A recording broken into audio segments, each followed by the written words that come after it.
दोस्तों नमस्कार, ये है मार्गदर्शन फॉर सिविल सर्विसेज। मैं अनुराग चौधरी। दोस्तों आज की वीडियो में प्रस्तुत है उत्तर प्रदेश लोक सेवा आयोग द्वारा आयोजित यूपीपीसीएस प्रारंभिक परीक्षा 2022 के लिए आधुनिक भारत के इतिहास से संबंधित महत्वपूर्ण वन लाइनर प्रश्नों का सेट, जो कि सामान्य अध्ययन प्रथम प्रश्न पत्र के लिए बहुत ही उपयोगी है। दोस्तों ये वीडियो विभिन्न प्रतियोगी परीक्षाओं जैसे आरओ यानी समीक्षा अधिकारी, सहायक समीक्षा अधिकारी, लोअर पीसीएस और अधीनस्थ सेवा चयन आयोग द्वारा आयोजित की जाने वाली अन्य परीक्षाओं के लिए भी बहुत ही उपयोगी है। तो आइए शुरू करते हैं आज का वीडियो। आधुनिक भारत के इतिहास से संबंधित महत्वपूर्ण वन लाइनर प्रश्नों का सेट। दोस्तों आज की वीडियो का जो पहला प्रश्न है, देखिए, सिंध को अंग्रेजों ने कब अधिकृत किया था? तो वर्ष था 1843 ईस्वी।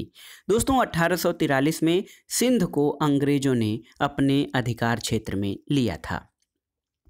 अगला प्रश्न है कि किस यूरोपीय शक्ति ने शिवाजी को तोपें प्रदान की थी? तो ये थी पुर्तगाली शक्ति ने शिवाजी को तोपें प्रदान की थीं। अगला प्रश्न है किस पुर्तगाली ने गोवा पर अधिकार किया था? तो ये था अल्फांसो द अल्बुकर्क, जिसने कि गोवा पर अधिकार किया था। अगला प्रश्न है दोस्तों, रणजीत सिंह की राजनीतिक राजधानी लाहौर थी और किस नगर को उनकी धार्मिक राजधानी कहा जाता है? तो अमृतसर को। दोस्तों अमृतसर को पंजाब की धार्मिक राजधानी कहा जाता है। इंग्लैंड के तत्कालीन राजा जेम्स प्रथम द्वारा जहांगीर के शाही दरबार में राजदूत के रूप में किसे भेजा गया था? तो ये था दोस्तों जॉन हॉकिंस को इंग्लैंड के तत्कालीन राजा जेम्स प्रथम द्वारा जहांगीर के शाही दरबार में राजदूत के रूप में भेजा गया था।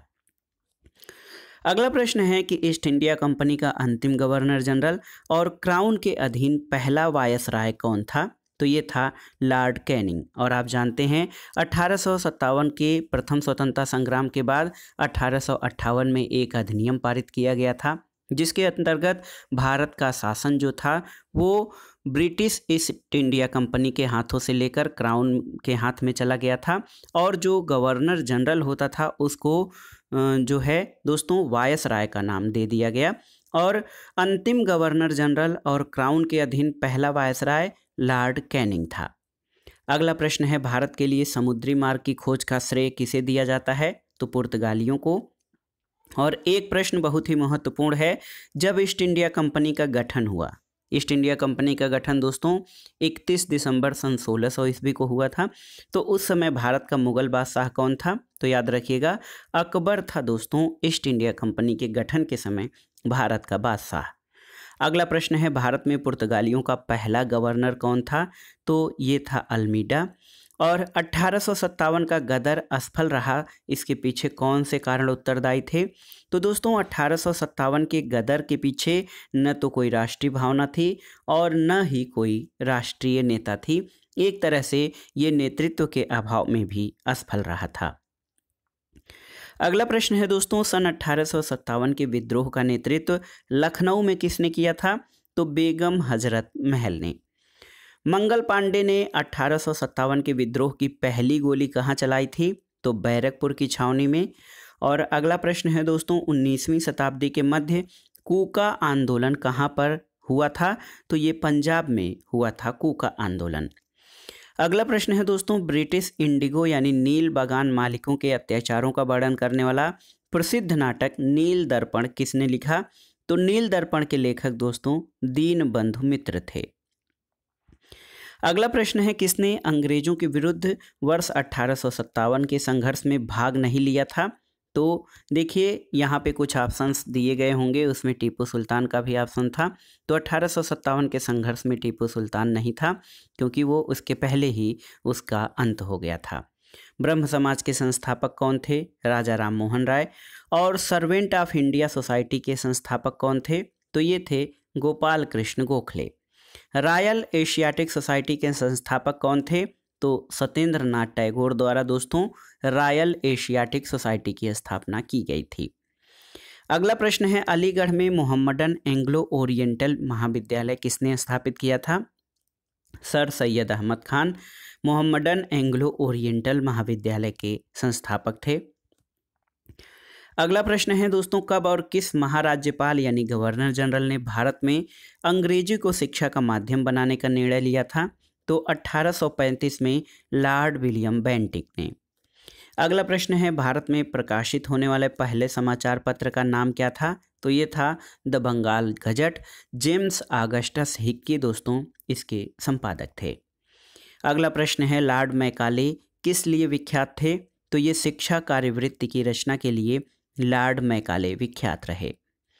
भगवत गीता का अंग्रेजी में अनुवाद किसने किया था? दोस्तों ये यूरोपियन था चार्ल्स विल्किंस, इसने भगवत गीता का अंग्रेजी में अनुवाद किया था।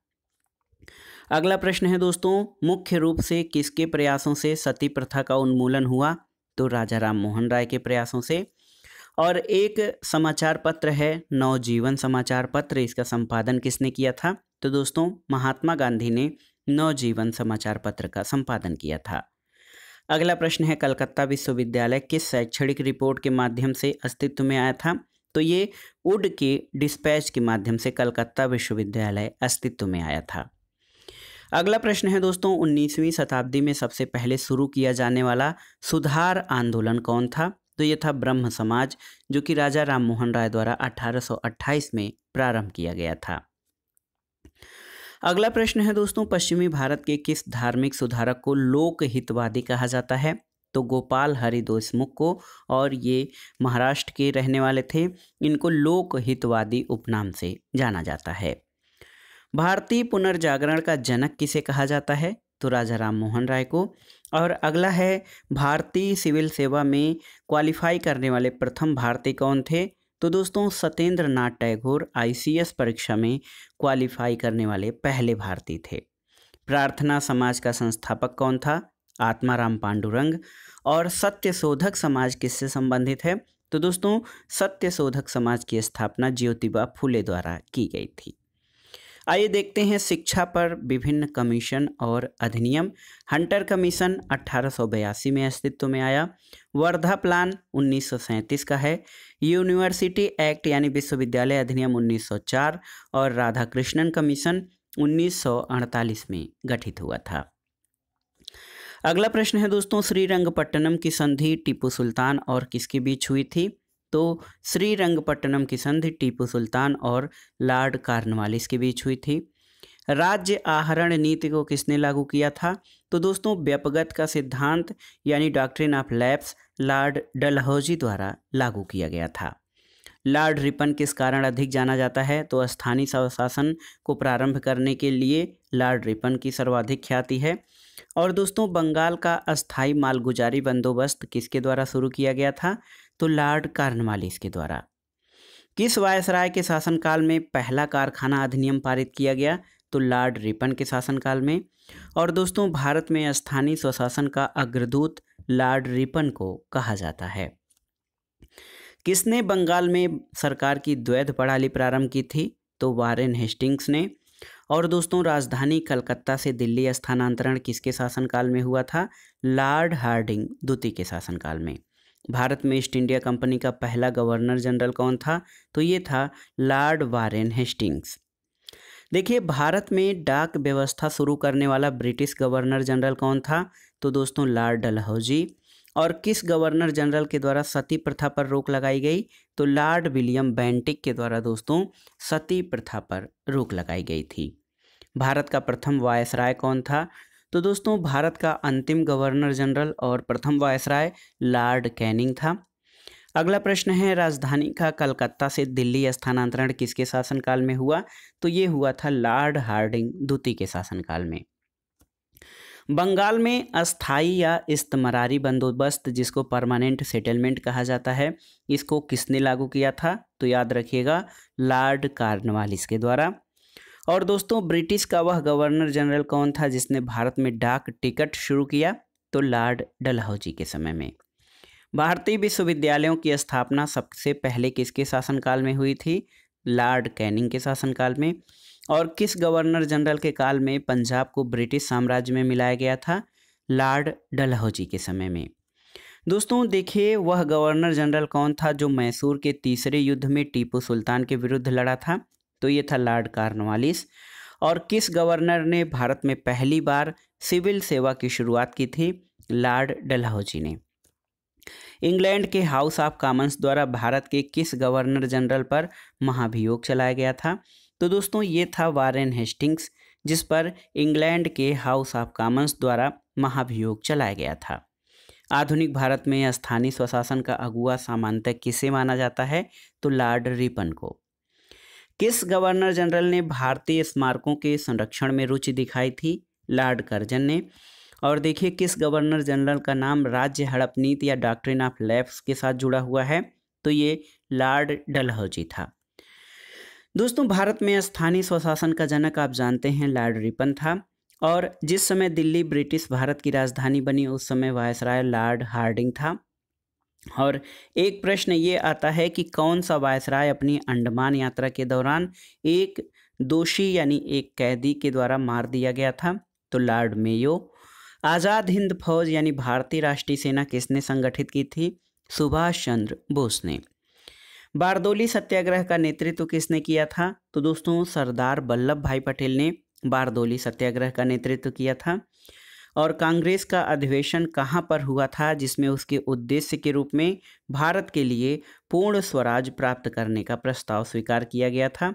तो ये था दोस्तों कांग्रेस का लाहौर अधिवेशन, और इसकी अध्यक्षता पंडित जवाहरलाल नेहरू द्वारा की गई थी। महात्मा गांधी के राजनीतिक गुरु कौन थे? गोपाल कृष्ण गोखले। और दोस्तों तीनों गोलमेज सम्मेलनों में किसने भाग लिया था? तो बाबा साहब डॉक्टर भीमराव अंबेडकर और टीबी सप्रू ने तीनों गोलमेज सम्मेलनों में भाग लिया था। स्वराज आंदोलन किसने प्रारंभ किया? बाल गंगाधर तिलक ने। और ब्रिटिश भारत का अंतिम गवर्नर जनरल कौन था? तो ये था लॉर्ड माउंटबेटन। लाइफ डिवाइन पुस्तक किसने लिखी है? श्री अरविंदो ने। और देखिए बहुत ही आसान सा एक कथन है कि तुम मुझे खून दो मैं तुम्हें आज़ादी दूंगा, ये सुभाष चंद्र बोस का कथन है। सामान्य रूप से किसको भारतीय पुनर्जागरण का जनक कहा गया है? राजा राम मोहन राय को। और किसने कहा था कि स्वराज्य मेरा जन्मसिद्ध अधिकार है, मैं इसे लेकर रहूँगा? ये बाल गंगाधर तिलक का कथन है। यहाँ से संबंधित एक आपके लिए प्रश्न है कि कांग्रेस के किस अधिवेशन में बाल गंगाधर तिलक ने ये उद्बोधन किया था कि स्वराज मेरा जन्मसिद्ध अधिकार है।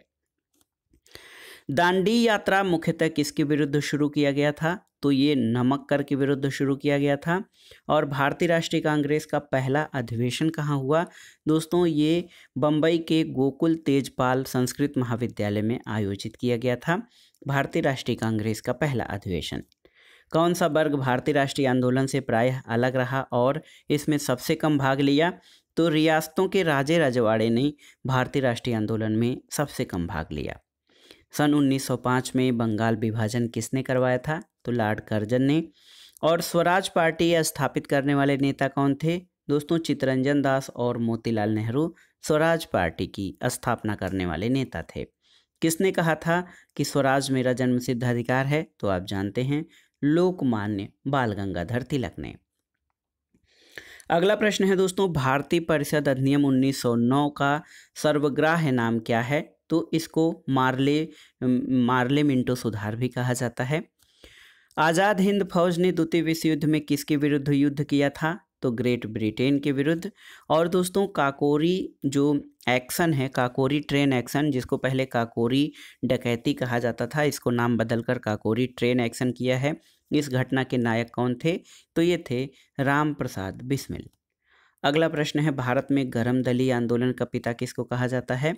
बाल गंगाधर तिलक को। और 23 फरवरी 1946 को राजसी भारतीय नौसेना यानी रॉयल इंडियन नेवी के नाविकों को आत्मसमर्पण के लिए किसने तैयार किया था? तो वल्लभ भाई पटेल और मोहम्मद अली जिन्ना ने। द्वितीय गोलमेज सम्मेलन में भारत का प्रतिनिधित्व किस महिला ने किया था? तो दोस्तों महात्मा गांधी के साथ सरोजनी नायडू भी द्वितीय गोलमेज सम्मेलन में शामिल हुई थी। असहयोग आंदोलन को क्यों निलंबित किया गया था? तो चौरी चौरा में हुई हिंसक घटना के कारण असहयोग आंदोलन को निलंबित किया गया था। दोस्तों 1919 में जलियांवाला बाग हत्याकांड कहाँ पर हुआ? तो अमृतसर के जलियांवाला बाग में। नमक सत्याग्रह किस सन में प्रारंभ किया गया था? तो याद रखिएगा 1913 में।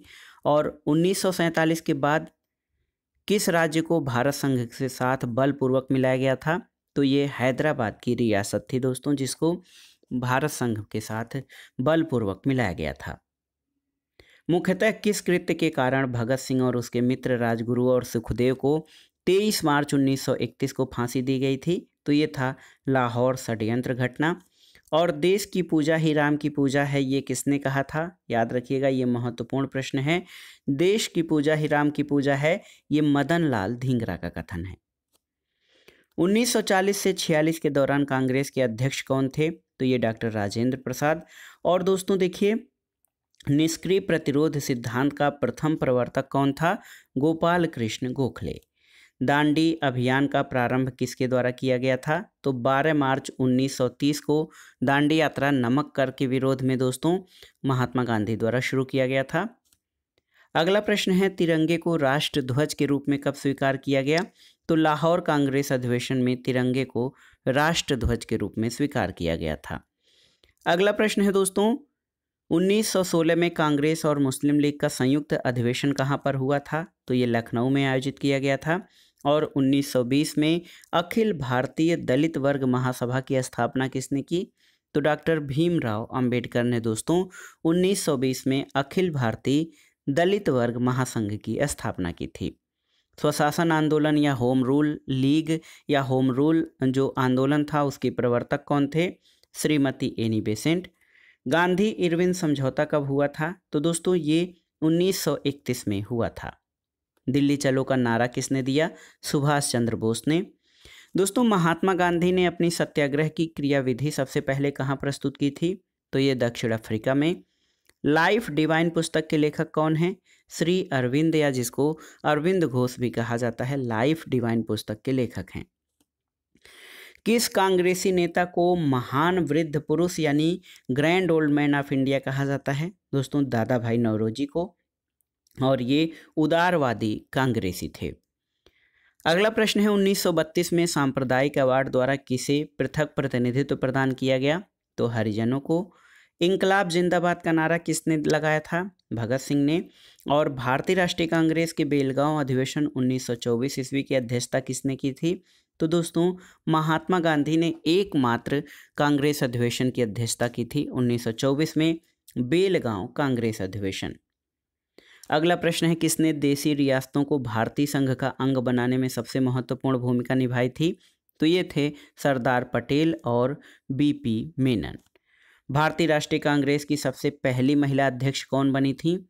तो श्रीमती एनी बेसेंट दोस्तों 1917 में ये भारतीय राष्ट्रीय कांग्रेस की अध्यक्ष बनी थी। कांग्रेस की पहली भारतीय महिला अध्यक्ष कौन थी? तो श्रीमती सरोजनी नायडू पहली भारतीय महिला अध्यक्ष थी कांग्रेस की। अगला प्रश्न है, भारतीय राष्ट्रीय कांग्रेस के किस अधिवेशन में पहली बार तिरंगा झंडा फहराया गया था? तो ये कांग्रेस का लाहौर अधिवेशन 1929 में। और वो राष्ट्रीय नेता कौन था जिसने अंडमान की सेलुलर जेल की दीवारों पर भारत का इतिहास लिखा था? तो ये थे वीर सावरकर। अगला प्रश्न है, 1934 ईस्वी के चिटगांव शस्त्रागार पर धावे का मुख्य अभियुक्त कौन था? तो ये थे सूर्यसेन, जिसको मास्टर दा भी कहा जाता था। अगला प्रश्न है, 1946 में लॉर्ड बेवेल ने किसको अंतरिम सरकार गठित करने के लिए आमंत्रित किया था? तो पंडित जवाहरलाल नेहरू को। और दोस्तों किस भारतीय राजनेता ने ये जादुई शब्द कहे थे कि कई वर्ष पहले नियति के साथ हमारी भेंट हुई थी और वह समय आ गया है कि जब हम अपने वायदों को पूरा करें?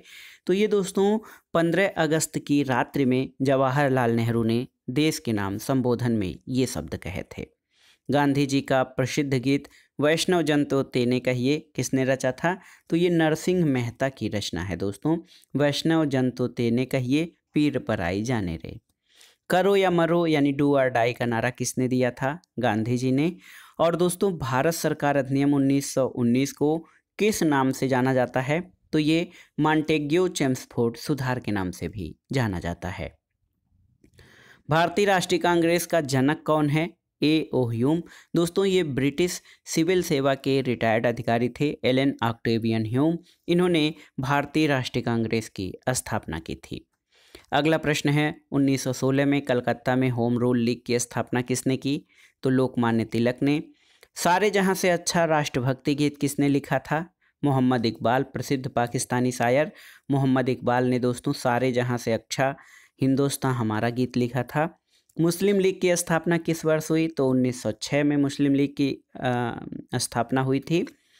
विभाजन परिषद का अध्यक्ष कौन था? दोस्तों भारत और पाकिस्तान के विभाजन के लिए जो कमेटी बनाई गई थी उसका अध्यक्ष लॉर्ड माउंटबेटन थे। मोहनदास करमचंद गांधी को महात्मा किसने कहा? तो गुरुदेव रविंद्रनाथ टैगोर ने। और अमर राष्ट्रीय गीत वंदे मातरम के रचयिता कौन हैं? तो ये थे बंकिम चंद्र चट्टोपाध्याय।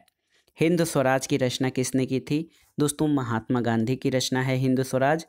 और 1905 में प्रशासनिक जो है सुविधा की दृष्टि को आधार बनाकर बंगाल का 2 प्रांतों में विभाजन किसने किया था? लॉर्ड कर्जन ने। सुभाष चंद्र बोस ने ब्रिटेन और अमेरिका के विरुद्ध युद्ध की घोषणा कब की थी? तो 23 अक्टूबर 1943 को। 1927 में ब्रुसेल्स में दलित राष्ट्रवादियों की कांग्रेस में राष्ट्रीय कांग्रेस की ओर से किसने भाग लिया था? पंडित जवाहरलाल नेहरू ने। और नमक कानून के उल्लंघन में गांधी जी ने एक आंदोलन शुरू किया था जिसका नाम क्या था? तो ये दोस्तों सविनय अवज्ञा आंदोलन था। संपूर्ण क्रांति या टोटल रिवॉल्यूशन की संकल्पना किसने दी? जयप्रकाश नारायण द्वारा दी गई थी। और दोस्तों अपना अंतिम लक्ष्य हर आंख से हर आंसू पोंछना है, ये किसने घोषित किया? तो ये गांधी जी ने ये लक्ष्य घोषित किया था। 1932 में अखिल भारतीय हरिजन संघ की स्थापना किसने की? महात्मा गांधी ने। और दोस्तों ब्रिटिश हाउस ऑफ कॉमन्स में चुना जाने वाला पहला भारतीय कौन था? तो ये थे दादा भाई नौरोजी। भारत में लोकनायक की पदवी के साथ कौन संबंधित है? लोकनायक दोस्तों जयप्रकाश नारायण को कहा जाता है। भारत में राष्ट्रीय आय यानी नेशनल इनकम का आकलन पहली बार किसने किया था? तो ये दादा भाई नौरोजी ने किया था। फ्रंटियर गांधी या सीमांत गांधी के नाम से किसे जाना जाता है? खान अब्दुल गफ्फार खां को। और इंडियन नेशनल कांग्रेस का पहला अधिवेशन कहाँ आयोजित किया गया? तो बम्बई में दोस्तों 1885 में भारतीय राष्ट्रीय कांग्रेस का अधिवेशन जो है किया गया था। पुस्तक माई एक्सपेरिमेंट विद ट्रुथ के लेखक कौन हैं? तो ये मोहनदास करमचंद गांधी। अगला प्रश्न है चौरी चौरा कांड के बाद गांधी जी ने किस आंदोलन को स्थगित किया था? तो असहयोग आंदोलन। The Indian war of independence नामक पुस्तक के लेखक कौन थे? ये हैं वी.डी. सावरकर दोस्तों, विनायक दामोदर सावरकर। इनकी पुस्तक है the Indian war of independence, जो 1857 की क्रांति को इन्होंने प्रथम स्वतंत्रता संग्राम इसी पुस्तक में कहा था। सर्वेंट ऑफ इंडिया सोसाइटी के संस्थापक कौन थे? गोपाल कृष्ण गोखले। और देखिए महात्मा गांधी किसकी कृतियों से अधिक प्रभावित थे? एक लेखक और रचनाकार हैं लियो टॉल्स्टॉय, इनसे प्रभावित थे महात्मा गांधी। दोस्तों 1908 में अंग्रेजों द्वारा कैद किए जाने पर बाल गंगाधर तिलक को कहाँ भेजा गया था? मांडले जेल। यंग इंडिया और हरिजन पत्रों के संपादक कौन थे? तो महात्मा गांधी यंग इंडिया और हरिजन पत्रों के संपादक थे। तीनों गोलमेज सम्मेलनों में किसने भाग लिया था? डॉक्टर भीमराव अंबेडकर ने। दोस्तों नरम दल और गरम दल के बीच फूट कहाँ और किस वर्ष में पड़ी थी? तो 1907 के कांग्रेस के सूरत अधिवेशन में नरम दल और गरम दल के बीच फूट पड़ी थी। स्वतंत्र भारत का पहला गवर्नर जनरल कौन था? लॉर्ड माउंटबेटन था। और किसकी पुण्यतिथि शहीद दिवस के रूप में मनाई जाती है? तो दोस्तों महात्मा गांधी की पुण्यतिथि 30 जनवरी 1948 जो है इसको शहीद दिवस के रूप में मनाया जाता है। भारतीय राष्ट्रीय कांग्रेस के दूसरे सत्र की अध्यक्षता किसने की थी? दादा भाई नौरोजी ने 1886 के भारतीय राष्ट्रीय कांग्रेस की अध्यक्षता की थी। लाहौर षड्यंत्र मामला किसके विरुद्ध रजिस्टर किया गया था? तो भगत सिंह के विरुद्ध था। और देखिए दोस्तों मद्रास में भारतीय राष्ट्रीय कांग्रेस के तीसरे अधिवेशन की अध्यक्षता किसने की थी? तो बदरुद्दीन तैयब जी ने। और दोस्तों भारतीय राष्ट्रीय कांग्रेस के प्रथम मुस्लिम अध्यक्ष बदरुद्दीन तैयब जी थे। किसे भारतीय बिस्मार्क के रूप में जाना जाता है? तो दोस्तों वल्लभ भाई पटेल को भारतीय बिस्मार्क के रूप में उनकी नीतियों के कारण और एकीकरण और भारत को एकता के सूत्र में बांधने के लिए कहा जाता है। भारत में पहला समाचार पत्र किसने शुरू किया था? द बंगाल गजट पहला समाचार पत्र था जिसको जेम्स ऑगस्ट हिक्की ने शुरू किया था। अगला प्रश्न है दोस्तों, 1833 के चार्टर एक्ट के प्रावधानों के अनुसार भारतीय कानूनों का संकलन करने, संहिताबद्ध करने और सुधारने के लिए एक विधि आयोग यानी लॉ कमीशन का गठन किसकी अध्यक्षता में किया गया था? तो लॉर्ड मैकाले की अध्यक्षता में।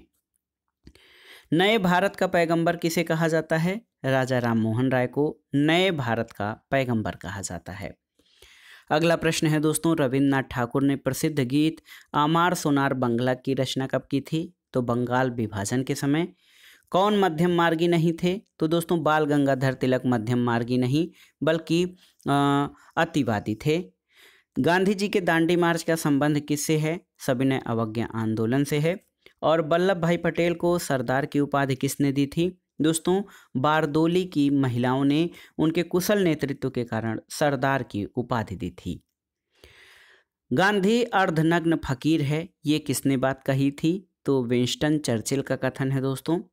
गांधी जी के सत्याग्रह की कला का अभ्यास के रूप में कहाँ प्रयोग किया था? तो दक्षिण अफ्रीका में। और किस आंदोलन का नेतृत्व महात्मा गांधी ने नहीं किया था? दोस्तों स्वदेशी आंदोलन का नेतृत्व महात्मा गांधी ने नहीं किया था। महात्मा गांधी ने अपना पहला सत्याग्रह किस स्थान से शुरू किया था? तो ये दोस्तों चंपारण में महात्मा गांधी ने अपना पहला सत्याग्रह शुरू किया था। गांधी जी ने किसे पोस्ट डेटेड चेक यानी उत्तर दिनांकित चेक कहा था? तो क्रिप्स प्रस्ताव को गांधी जी ने उत्तर दिनांकित चेक कहा था। ब्रिटिश शासनकाल में भारत आने वाले और भव्य दरबार आयोजित करने वाले एकमात्र ब्रिटिश शासक कौन थे? तो ये थे जॉर्ज पंचम। अगला प्रश्न है, इंडियन नेशनल कांग्रेस का बंटवारा मध्यम मार्गी और चरमपंथी वर्गों में किस वर्ष हुआ था? तो 1907 के कांग्रेस के सूरत अधिवेशन में। दोस्तों गांधी इरविन समझौते पर हस्ताक्षर कब हुए थे? तो ये तिथि थी 5 मार्च 1931 को। भारतीय राष्ट्रीय कांग्रेस के प्रथम सत्र की अध्यक्षता किसके द्वारा की गई?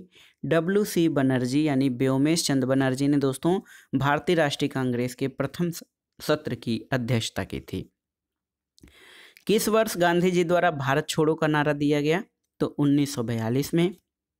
और गांधी जी ने करो या मरो का मंत्र कब दिया था? भारत छोड़ो आंदोलन के दौरान। दोस्तों पाकिस्तान शब्द किसने गढ़ा था या पाकिस्तान शब्द किसने शुरू किया था? तो कैम्ब्रिज यूनिवर्सिटी के एक छात्र चौधरी रहमत अली ने सबसे पहले पाकिस्तान शब्द गढ़ा था। भारत छोड़ो आंदोलन के समय वायसराय कौन था? याद रखिएगा, लॉर्ड लिनलिथगो भारत छोड़ो आंदोलन के दौरान भारत का वायसराय था। सन 1923 में नागपुर में कौन सा सत्याग्रह हुआ था? तो ये झंडा सत्याग्रह या ध्वज सत्याग्रह हुआ था 1923 में नागपुर में। अगला प्रश्न है दोस्तों, 1936 में भारतीय नागरिक स्वतंत्रता संघ की स्थापना किसने की? तो याद रखिएगा, पंडित जवाहरलाल नेहरू ने। All India trade union Congress के प्रथम अध्यक्ष कौन थे? लाला लाजपत राय थे। और पूना समझौता दोस्तों 1932 किनके बीच हुआ था? तो ये महात्मा गांधी और अंबेडकर के बीच हुआ था दोस्तों, पूना पैक्ट। भारत छोड़ो आंदोलन के दौरान समानांतर सरकार का गठन कहाँ हुआ था? तो बलिया में दोस्तों भारत छोड़ो आंदोलन के दौरान समानांतर सरकार गठित की गई थी। 1914 में भारतीय राष्ट्रीय दल की बर्लिन में स्थापना किसने की थी? तो ये चंपाकरमन पिल्लई ने भारतीय राष्ट्रीय दल की बर्लिन में स्थापना की थी। दोस्तों गवर्नमेंट ऑफ इंडिया एक्ट 1935 किस पर आधारित था? तो ये साइमन कमीशन पर आधारित था। और गांधी जी के नमक सत्याग्रह का प्रमुख उद्देश्य क्या था? तो ये नमक कानूनों को निरस्त करना। महात्मा गांधी ने अपनी दांडी यात्रा कहाँ से शुरू की थी दोस्तों? तो साबरमती आश्रम से। और भारतीय रियासतों के एकीकरण में प्रमुख भूमिका किसने निभाई थी? दोस्तों सरदार वल्लभ भाई पटेल ने भारतीय रियासतों के एकीकरण में महत्वपूर्ण भूमिका निभाई थी। क्रिप्स के प्रस्तावों को किसी ध्वस्त होते बैंक में उत्तर दिनांकित चेक किसने कहा था? तो महात्मा गांधी ने। और गांधी जी द्वारा असहयोग आंदोलन किस कारण वापस लिया गया था? चौरी चौरा कांड के कारण। भारतीय आधुनिक भारत के इतिहास से संबंधित महत्वपूर्ण प्रश्नों के अलावा इतिहास के कुछ विविध प्रश्नों को देख लेते हैं। दोस्तों दूसरे विश्व युद्ध का तात्कालिक कारण क्या था? पोलैंड का जर्मनी पर आक्रमण सेकेंड वर्ल्ड वॉर का कारण था। स्वामी दयानंद सरस्वती का मूल नाम क्या था? तो उनका नाम मूल शंकर था। रूसी क्रांति का प्रारंभ किस शहर से हुआ था? सेंट पीटर्सबर्ग से। और पंचशील के सिद्धांतों का प्रतिपादन किसने किया? दोस्तों पंचशील जो है वो बौद्ध धर्म के 5 नियमों पर आधारित जो है 5 नियम है जो राष्ट्रों को अपनाने होते हैं, और इन सिद्धांतों का प्रतिपादन भारत चीन समझौते के समय जवाहरलाल नेहरू द्वारा किया गया था। बोस्टन चाय पार्टी की घटना का संबंध किससे है? अमेरिकी स्वतंत्रता युद्ध से बोस्टन टी पार्टी संबंधित है। और दोस्तों फ्रांसीसी क्रांति के दौरान शक्तियों के पृथक्करण का विचार किस दार्शनिक ने दिया? तो ये मॉन्टेस्क्यू द्वारा दोस्तों शक्तियों के पृथक्करण का विचार दिया गया था। द्वितीय विश्व युद्ध के दौरान जापान की किन शहरों में परमाणु बम गिराए गए थे? तो हिरोशिमा और नागासाकी में। रूस की बोल्शेविक क्रांति किसकी प्रतीक थी? तो दोस्तों साम्यवादी शासन के आगमन की प्रतीक थी रूस की बोल्शेविक क्रांति। प्रथम विश्व युद्ध में जापान किसकी ओर से लड़ा था? तो ये जर्मनी के खिलाफ और यूनाइटेड किंगडम के साथ लड़ा था प्रथम विश्व युद्ध में जापान। और देखिए ऐतिहासिक क्रांतियों का सही क्रम क्या है? तो सबसे पहले ग्लोरियस क्रांति यानी गौरवपूर्ण क्रांति 1688 का, ये ब्रिटेन में हुआ था। उसके बाद स्वतंत्रता की अमेरिकी लड़ाई और 1776 में, और फ्रांसीसी क्रांति और रूसी क्रांति उसके बाद आती है। तो सबसे पहले ब्रिटेन की क्रांति, फिर अमेरिका क्रांति, फिर फ्रांसीसी क्रांति और सबसे बाद में रूसी क्रांति थी। अगला प्रश्न है फ्रांस में आतंक के शासन के दौरान किसने महत्वपूर्ण भूमिका निभाई थी? तो ये रॉबस्पियर ने दोस्तों आतंक के शासन के दौरान महत्वपूर्ण भूमिका निभाई थी। अगला प्रश्न है कि क्रीमिया के युद्ध का समापन किस प्रकार हुआ? तो पेरिस समझौते द्वारा क्रीमियन युद्ध का समापन हुआ था। और देखिए दोस्तों अमेरिका के स्वतंत्रता युद्ध के दौरान इंग्लैंड का राजा कौन था? तो ये था जॉर्ज तृतीय। दोस्तों अमेरिका का स्वतंत्रता संघर्ष जब हुआ तो उस दौरान इंग्लैंड का राजा जॉर्ज तृतीय था।